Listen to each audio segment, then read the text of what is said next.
ไปส่งของกับไปพ่อหมู่สมัยเฮ็ดงานนํกันเพิ่นมาพ้อเพิ่นละมาทักป๊าดอ้ายว่าซั่นว่าข้อยบ่เห็นเจ้ามา2-3 ปีเจ้ามาอ้วนคักแท้พะนะว่าแม่นเจ้ากินจังได๋คืออ้วนคักแท้ว่าซั่นว่าอืมโอ้ยก็ถ้ากินจังได๋ล่ะเนาะข้อยก็สิยัดใส่ปากยำคือตุเจ้านั่นตัวบ่คือจังได๋ข้อยก็กินจังซี่แหล้วข้อยก็ยำแล้วเข้าก็ได้แต่ว่าน้ำนี่ข้อยก็บ่เคยยำจักเที่ยเดะน้ำข้อยก็กรอกลืดลงไปโลดข้อยก็บ่เคยยำจักเที่ยดอกน้ำก็ได้แต่ว่าข้าวข้อยก็ยำอยู่แต่ว่าอัน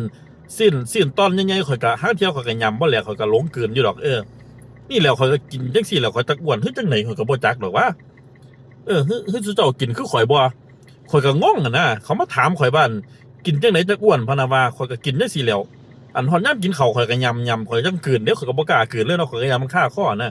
แต่ว่าน้ำนี่ข้อยก็กลืนอยู่ข้อยก็อันอึกๆลงโลดแล้วข้อยก็บ่ได้ยำจักเที่ยดอกว่าน้ำก็ได้ข้อยก็เลยอ้วนบ่คือจังไดอือ